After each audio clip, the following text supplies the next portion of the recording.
আসসালামু আলাইকুম। আজকে আপনাদের সাথে শেয়ার করব 40 পিস রোস্ট রান্নার সবচেয়ে সহজ রেসিপি। আজকে আমি রোস্টগুলো রান্না করব মাটির চুলায়। একটু বেশি পরিমাণ হলে গ্যাসের চুলায় কিন্তু ভালো হয় না। আর আপনাদের সাথে শেয়ার করব সবচেয়ে সহজ রেসিপি। তার জন্য আমি 10 পিস সোনালী মুরগি নিয়ে নিলাম। একটা মুরগিকে আমি 4 পিস করে কেটে নিয়েছি। মুরগিগুলো ভালো করে ধুয়ে পানি ঝরিয়ে নিতে হবে। তারপর মরিচের গুঁড়ো 1 টেবিল চামচ আর লবণ দিয়ে ভালো করে মাখিয়ে নিতে হবে। আর রোস্ট ভাজার সময় হলুদের গুঁড়োটা ইউজ করবেন না, এতে করে একটা বাজে স্মেল আসে। কারণ ভালো করে ম্যারিনেট মাখিয়ে নিতে হবে।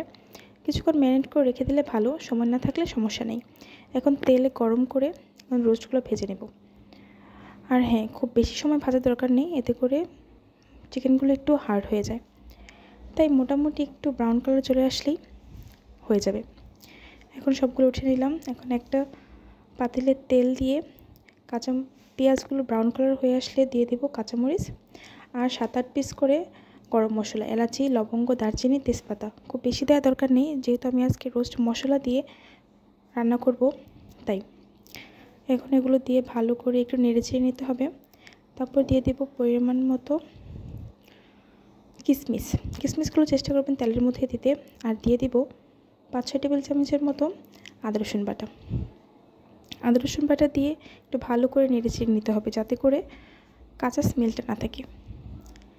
এখন দিয়ে দিব পানি আর দিয়ে দিব রাঁধুনি রোস্ট মশলা 2 প্যাকেট। 40 পিস রোস্টের জন্য 2 প্যাকেট রাঁধুনি মশলা দিলেই হবে। আর দিয়ে দেব পরিমাণ মতো লবণ। ভালো করে নেড়েচেড়ে কষিয়ে নিব। আর হ্যাঁ, রাঁধুনি রোস্ট মশলা দিয়ে রান্না করলে কিন্তু সবচেয়ে সহজেই রান্না করা যায়, আর টেস্টটাও কিন্তু খুব ভালো আসে। এখন ভালো করে নেড়েচেড়ে নেব। আর দিয়ে দিব 1 টেবিল চামচ বাদাম বাটা আর 1 কাপ টক দই। আর টক দইটা অবশ্যই আগে থেকে ভালো করে ফেটে নিতে হবে। টক দইটা দেওয়ার পর সাথে সাথে নেড়ে দেবেন, নাহলে ফেটে যাবে। আর দিয়ে দেবো 1 টেবিল চামচ লাল মরিচের গুঁড়ো। রোস্টটা কিন্তু একটু ঝালঝাল হলেই ভালো লাগে। ভালো করে কষিয়ে নিতে হবে। আর দিয়ে দেব গুঁড়ো দুধ 2 টেবিল চামচ। চেষ্টা করবেন গুঁড়ো দুধটা দিতে। আর দিয়ে দেব টমেটো সস 5-6 টেবিল চামচের মতো দিয়ে ভালো করে নেড়েচেড়ে কষিয়ে নেব। যখন তেল ছেড়ে আসবে তখন দিয়ে দেব আগে থেকে ভাজা রোস্টগুলো। আর মাটির চুলার রান্না তো এমনিতেই খুব বেশি মজা হয়। রোস্টগুলো দিয়ে একটু সাবধানে নাড়তে হবে, যেহেতু একটু বেশি পরিমাণে রান্না করতেছি, যাতে ভেঙে না যায়। একটু সাবধানে উল্টে পাল্টে তারপরে পানি দিয়ে দেব। এই তো পানিটা বলক চলে এসেছে। এখন দিয়ে দেব জিরে গুঁড়ো আর 1 টেবিল চামচ গাওয়া ঘি দিলে রোস্টের স্বাদটা অনেকাংশেই বেড়ে যায়। এই তো প্রায় হয়ে এসেছে।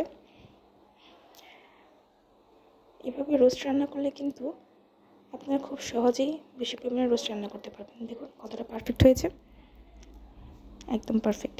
রোস্টগুলো কিন্তু ভেঙে যায়নি। এই তো নামিয়ে নিলাম। ভালো লাগলে অবশ্যই বাসায় ট্রাই করবেন। আল্লাহ হাফেজ।